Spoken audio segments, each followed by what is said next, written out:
You're like me. You get so absorbed in what you're doing that you lose sight of everything else. I've always been told this by my father. Unfortunately, my father is no longer with us.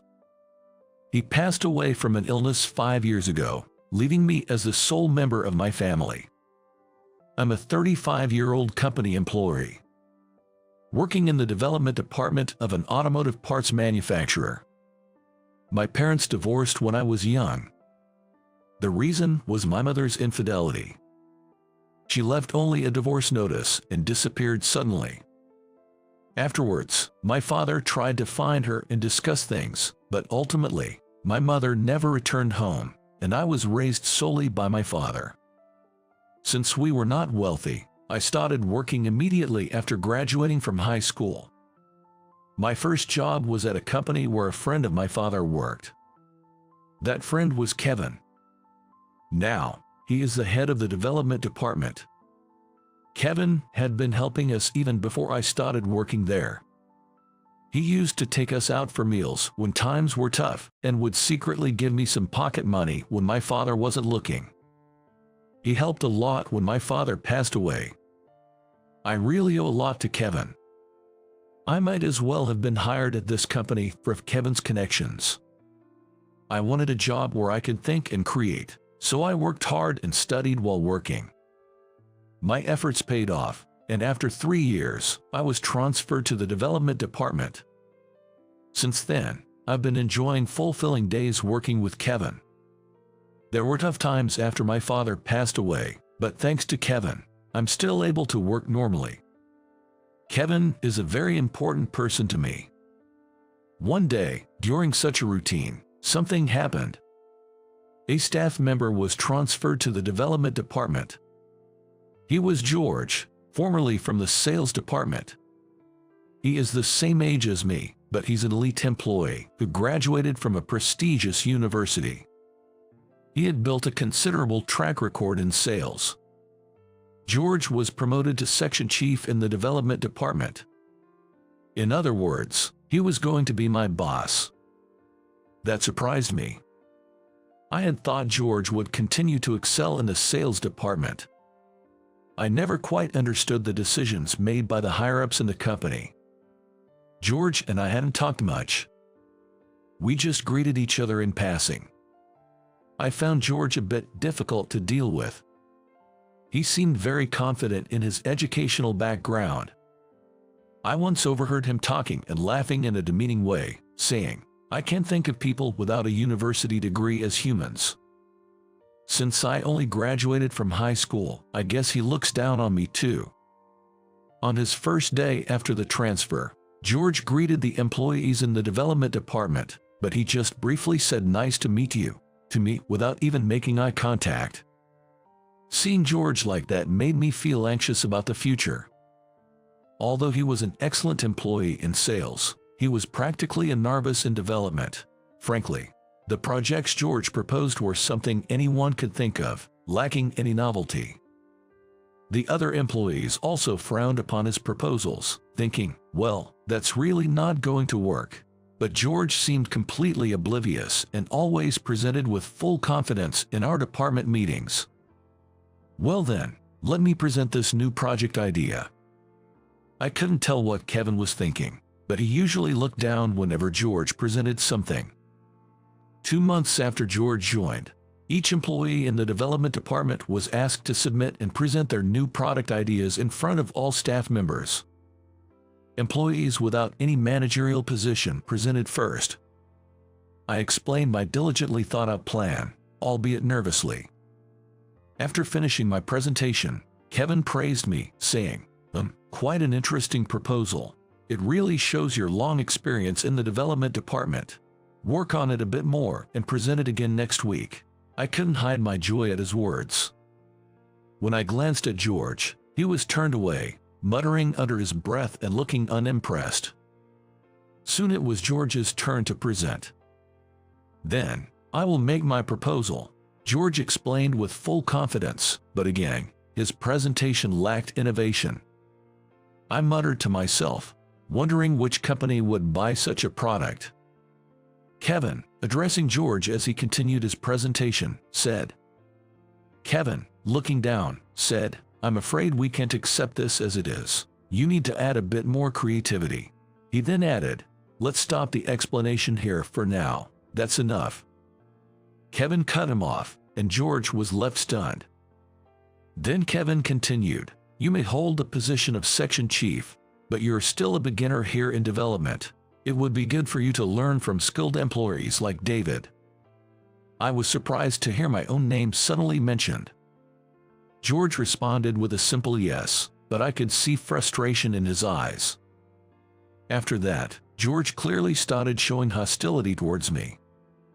After the presentation, he glared at me and said in passing when no one else was around, "An elite like me has nothing to learn from a high school grad like you." At one point, he even said, "Remember, I'm still your superior. Someone like you will never surpass me. Just be content with being a perpetual regular employee." He continued to belittle me.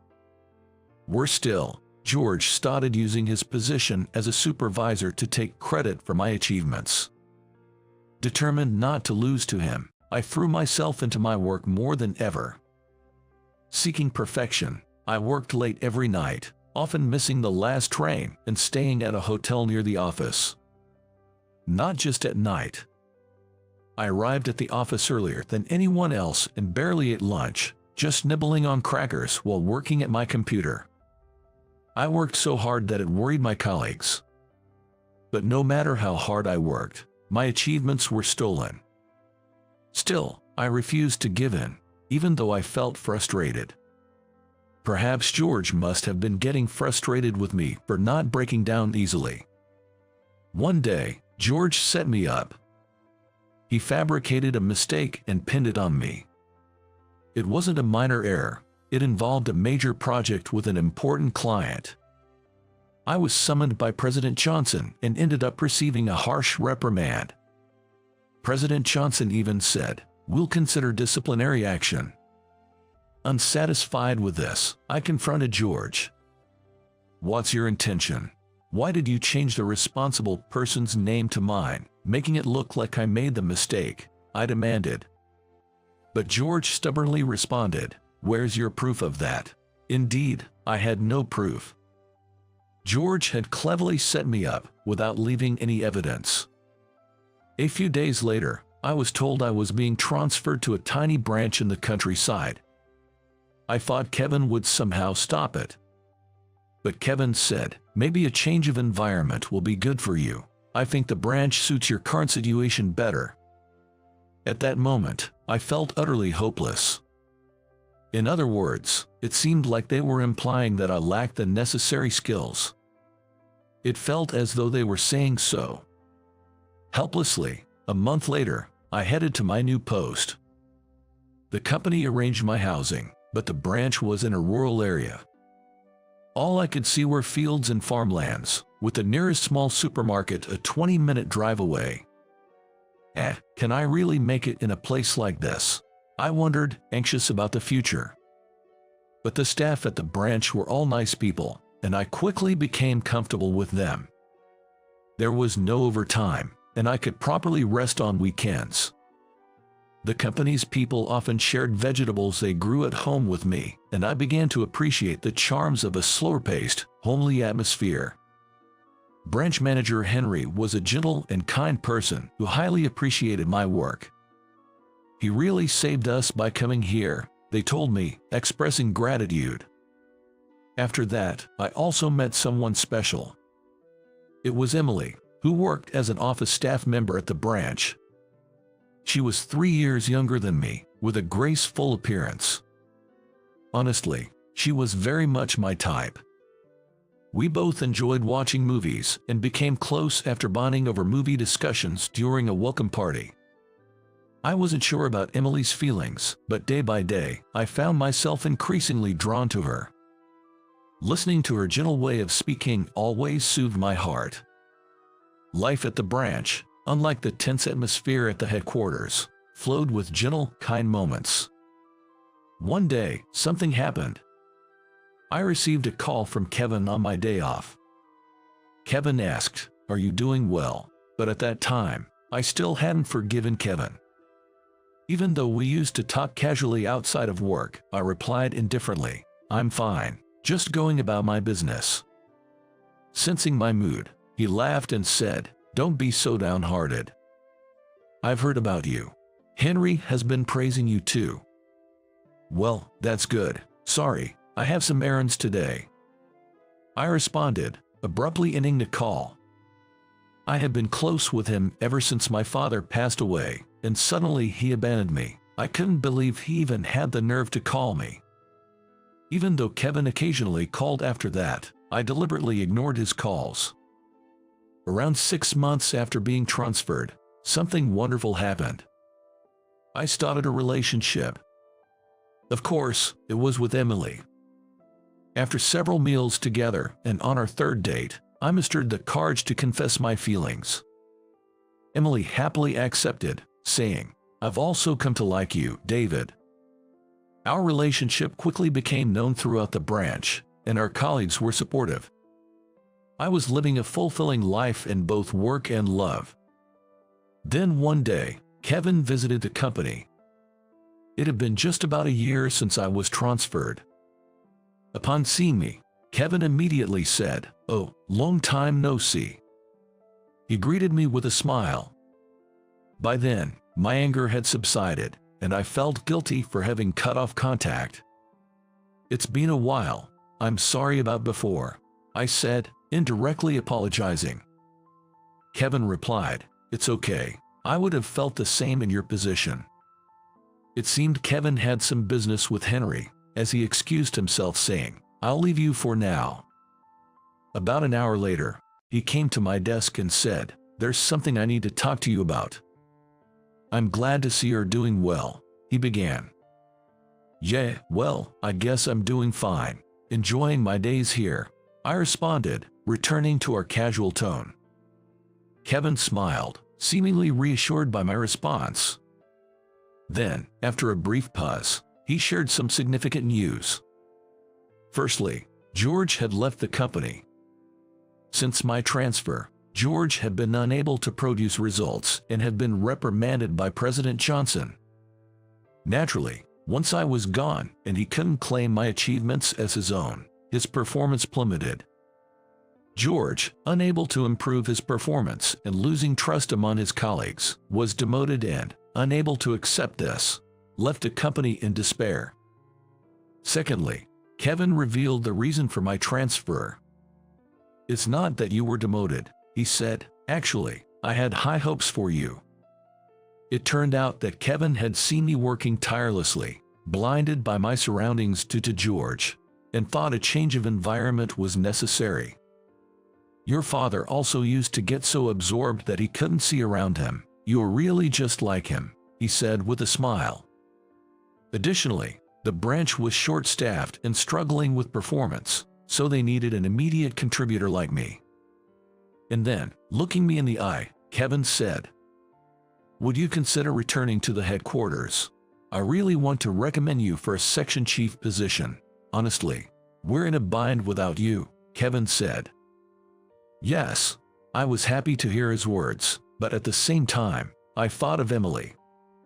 Sensing my hesitation, Kevin asked, "Is there something bothering you?" So, I honestly told him about Emily. Kevin responded, "I see. Well, discuss it with her and then decide." He suggested I get back to him later with my decision. That night, I quickly spoke with Emily about it, and she said with a beaming smile, "Congratulations," then continued, "So, what do you want to do, David?" "I want to go back to the headquarters and work as a section chief in the development department.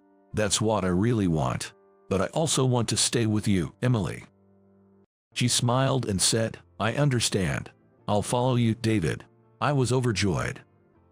Emily decided to leave the branch and move with me. I informed Kevin about our decision right away.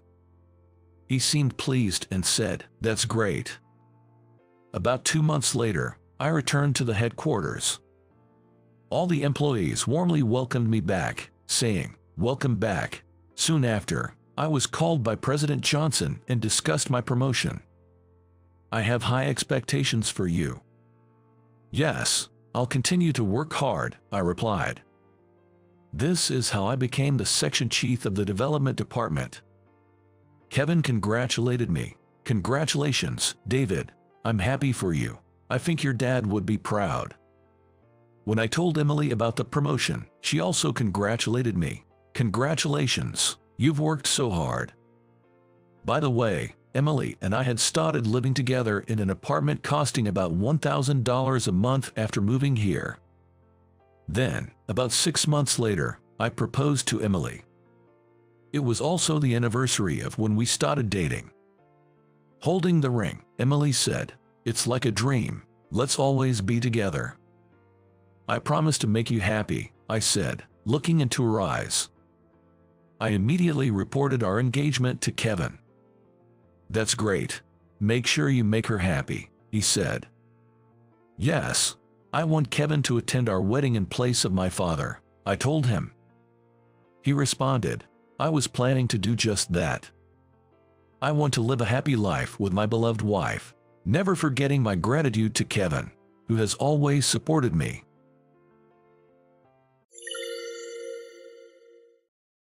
"You're having a convenience store lunch again." The laughter of Bob echoed around. Holding the lunch I had just bought, I stared at him in disbelief. "My name is Ethan. Just an ordinary office worker you'd find anywhere. Right now, I'm in the middle of some harassment from my superior, Bob. What's wrong with a convenience store lunch? For someone working in a top-tier company, eating such a meager meal like a convenience store lunch, I'm surprised you can stomach it." Bob said this while picking up the lunch and examining the side dishes closely. Then, suddenly, Bob yelled out, Whoa, man, I've done it now. My lunch was splendidly scattered across the floor." "What are you doing?" "Humph, it wasn't on purpose. Anyway, it's troublesome having a poor guy like you around. This is a top-tier company. Eating appropriately is part of your duty as an employee." I'll work through lunch. I'll clean this later, so please return to your work, Bob." "Hey, I'm not done talking to you. Bob, how old are you turning this year? Mocking an employee's convenience store lunch and then throwing it on the floor is like middle school bullying. What did you say? You don't understand anything. As an employee of a top-tier company, it's only natural that So, what about your lunch, Bob?" I said this intending to counter the childlike Bob. Then Bob, with a sly smile, showed me a luxurious-looking lunchbox. "Look, this is my lunch." Inside the impressive lunchbox was a meal so extravagant. Our colleagues, who had been watching us, were also surprised, staring at Bob's lunch. I'm the son of a high-end restaurant owner. A meal like this is just a quick fix for our chefs. But Bob, isn't that a hassle for the chefs? What do you mean? Well, they are busy with work and yet have to make such a lavish lunch just for you to take to the office. I wouldn't like that. Hey, you. Did I say something offensive? At my words, Bob's face turned red with anger. Seeing him like that made me back off. "You insolent fool." I was taken aback by Bob's angry outburst. No, who's really being unreasonable here? I thought to myself as I returned to my work. The next day, I took a sick leave and spent the day idly in the park. I had lied about a stomach ache to get this day off, but Bob had yelled over the phone, telling me not to take time off for such a reason. But after all, paid leave is something you're entitled to take whenever you want.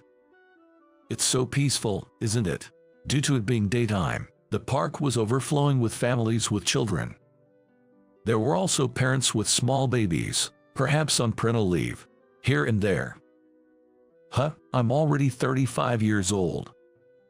There were quite a few friendly women at work, and I even had a girlfriend. But all of that was destroyed by that son of a high-end restaurant owner, Bob. He teased me about my relationships with the women, and eventually, the girls would break up with me. At work, every day was a storm of power harassment. I was routinely ordered to do unnecessary overtime, and eventually, even my colleagues abandoned me. leaving me to endure Bob's harassment alone. But Bob's harassment was on the level of a middle schooler, so it never really hurt me that much. Sigh. Dealing with adults who act like children is so exhausting. A woman sitting nearby echoed my thoughts. Sorry, what was that? Oh, did you hear that? She appeared to be around my age. She dressed modestly and quite attractive. Feeling somewhat fortunate to have such a beautiful person next to me, I decided to strike up a conversation. I'm also tired of babysitting a grown child. He's my boss at work. How about we share our grievances?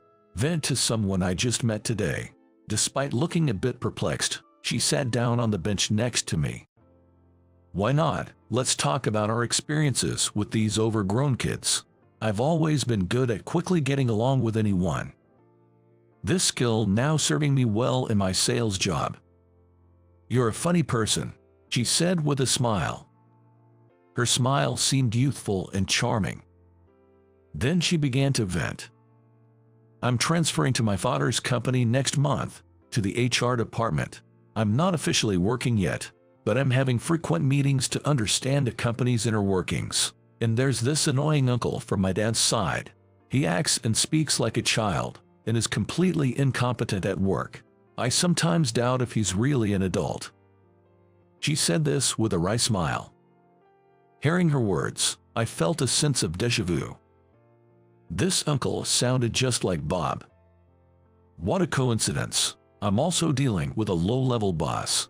His harassment is like something a middle schooler would come up with. It's really baffling, isn't it?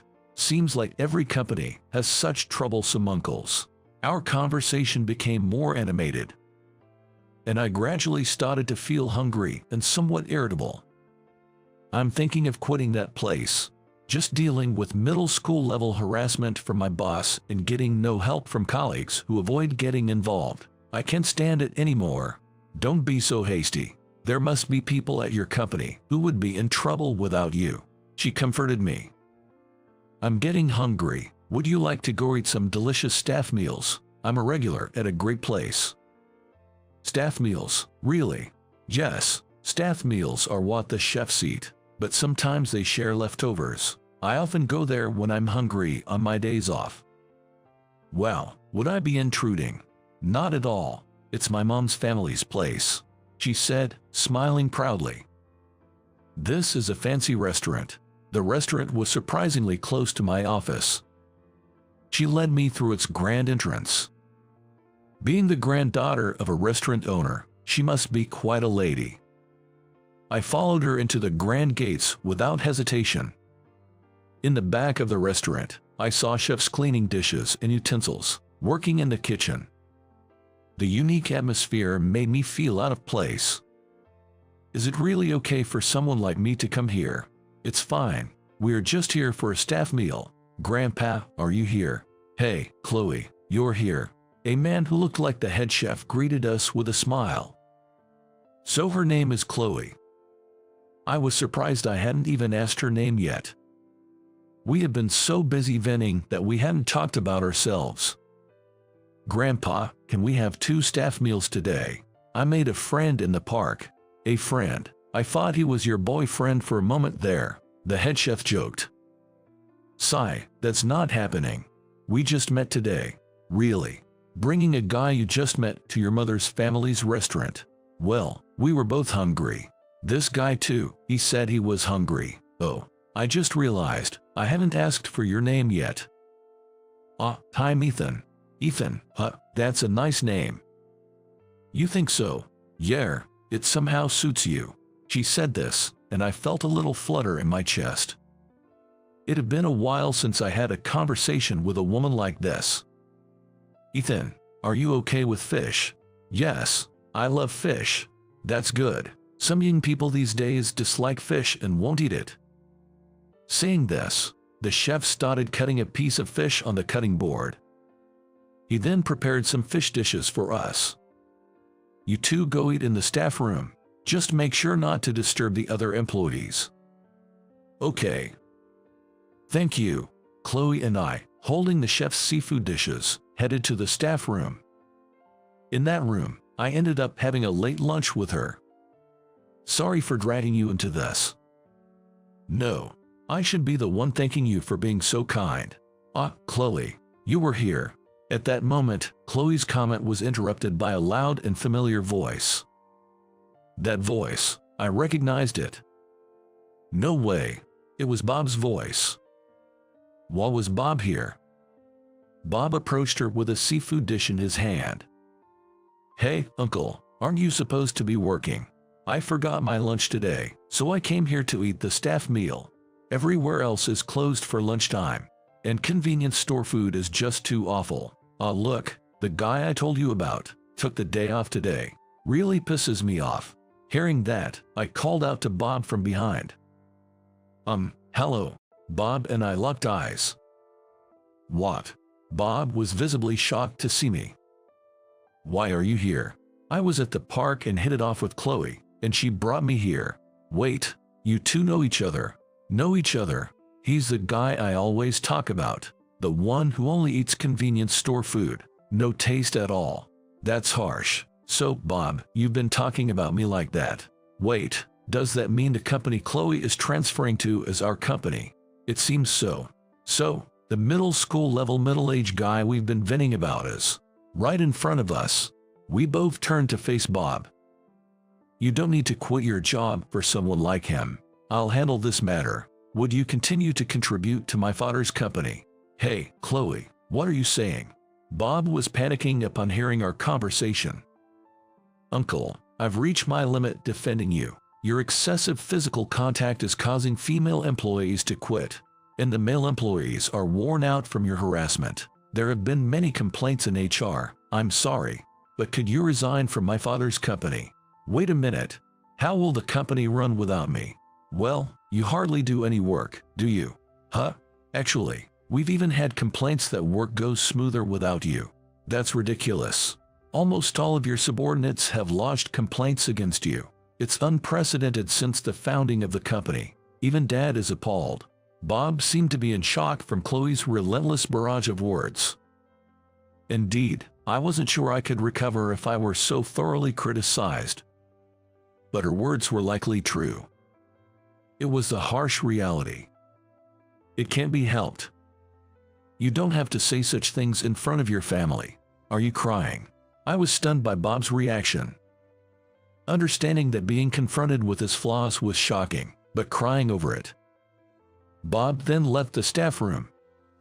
Are you okay? I was surprised by Bob's behavior. Yeah, he's quite sensitive, you know. His heart is still like that of a middle schooler. Seems so. He could dish out harassment easily, but couldn't take criticism himself. A self-centered person indeed. But I hope this experience helps him grow.